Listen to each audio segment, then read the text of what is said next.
비트코인. 요즘 가격 얘기, 투자 얘기 정말 많죠. 근데 오늘은 그런 얘기는 잠시 접어두려고 합니다. 대신에 훨씬 더 근본적인 질문을 던져볼 거예요. 비트코인은 대체 왜 만들어졌을까요? 그 시작점에 숨겨진 아주 흥미로운 암호 같은 메시지가 있거든요. 오늘 여기서 그걸 한번 파헤쳐 보겠습니다. 바로 이겁니다. 더 타임스 2009년 1월 3일 재무장관 은행에 대한 두 번째 구제금융 임박.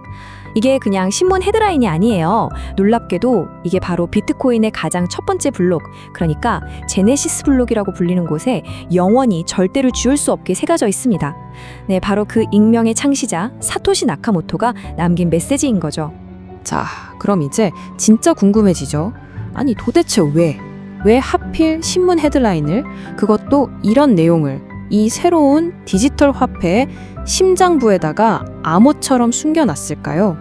이게 바로 오늘 우리가 풀어나갈 미스터리의 핵심입니다. 자, 이 헤드라인의 날짜를 한번 보세요. 2009년 1월 3일. 네, 바로 우리를 2008년 글로벌 금융위기 그 한가운데로 데려갑니다. 기억하시죠? 전 세계가 그냥 휘청거렸잖아요. 거대 은행들이 줄줄이 파산하고 정부는 우리 세금, 그러니까 막대한 공적 자금을 쏟아 부어서 은행들을 살려내던 바로 그 아수라장 같던 시절 말입니다. 사실 우리가 평소에 온라인으로 뭔가 살 때를 생각해 보면요, 너무 당연하게 은행이나 신용카드사를 거치잖아요.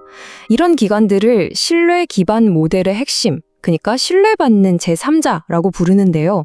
사토시 나카모토는 바로 이 시스템, 우리가 너무나 당연하게 여겼던 이 신뢰라는 것 자체에 근본적인 문제가 있다고 본 겁니다.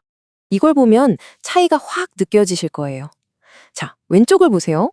우리가 편의점에서 현금으로 과자 하나 사는 거예요. 어때요? 그냥 돈 주고 물건 받으면 끝. 아주 깔끔하죠. 근데 오른쪽, 온라인에서 티셔츠 한 장 사는 건 어떨까요? 와, 갑자기 복잡해집니다. 중간에 은행이 끼어들어야 하고 내 소중한 개인정보 다 넘겨줘야 하죠. 수수료도 나가고요. 심지어 판매자 입장에서는 이 거래가 나중에 취소될 수도 있는 위험까지 떠나야 해요. 사토시 나카모토가 바로 이런 문제점들을 자신의 논문 그 백서 첫 부분에서 아주 날카롭게 지적했어요. 한번 보세요.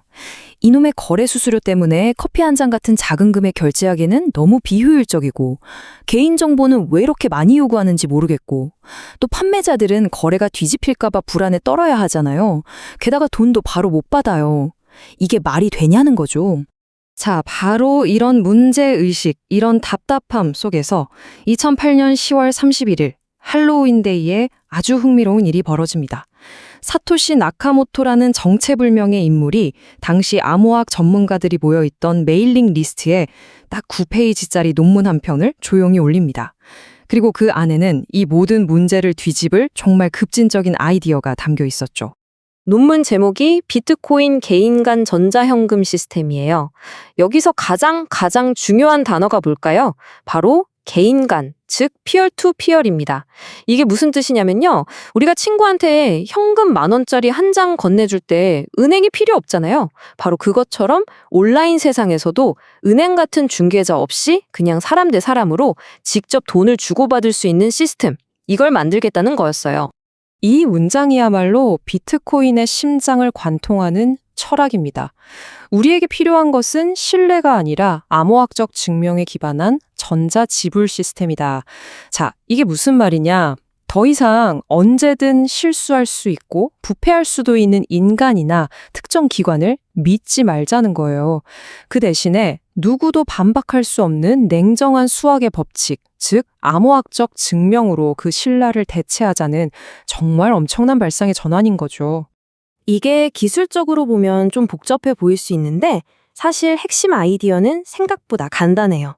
비트코인이라는 디지털 동전은요, 말하자면 디지털 서명의 체인 같은 거예요. 제가 A한테 받은 동전에 제 서명을 더해서 B한테 넘겨주고, B는 또 자기 서명을 더해서 C한테 넘겨주고, 이런 식으로 소유권의 역사가 동전 자체에 계속 기록되는 거죠. 모든 거래가 그 이전 거래와 암호로 꽁꽁 묶여있기 때문에 중간에 누가 위조를 하거나 장난을 치는 게 거의 불가능에 가까운 구조가 되는 겁니다.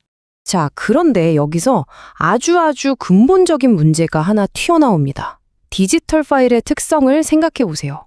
복사 붙여넣기가 너무 쉽잖아요. 그럼 디지털 돈도 그냥 복사해서 여기저기 막 쓸 수 있는 거 아닐까요?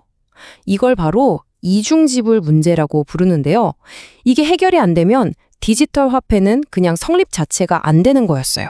정말 거대한 난관이었죠.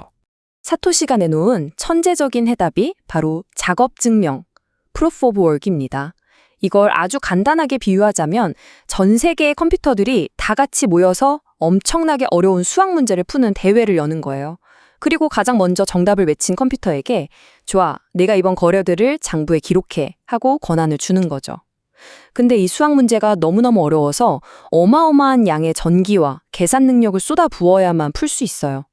그러니까 누군가 나쁜 마음을 먹고 장부를 조작하려면 이 경쟁에서 이겨야 하는데 그 비용이 너무 많이 들어서 그냥 정직하게 참여하는 게 훨씬 이득이 되게끔 설계를 한 겁니다.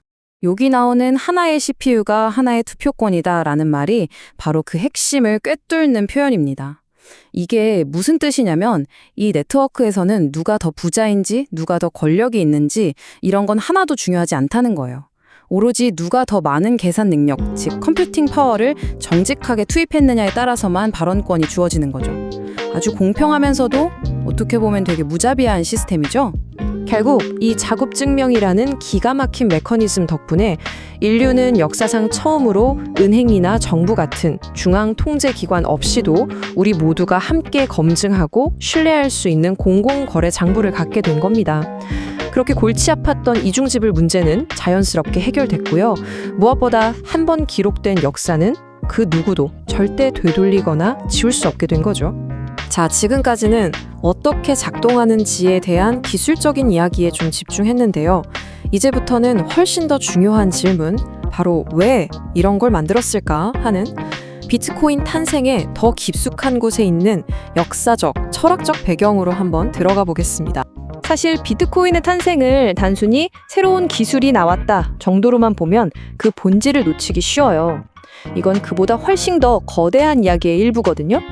바로 국가나 왕 같은 거대한 중앙 권력이 개인의 재산을 함부로 빼앗으려고 할 때 이건 내 것이라고 외치며 저항해왔던 인류의 아주 길고 긴 자유를 향한 투쟁, 그 최신 버전이라고 볼 수 있는 겁니다. 역사를 한번 되짚어 볼까요?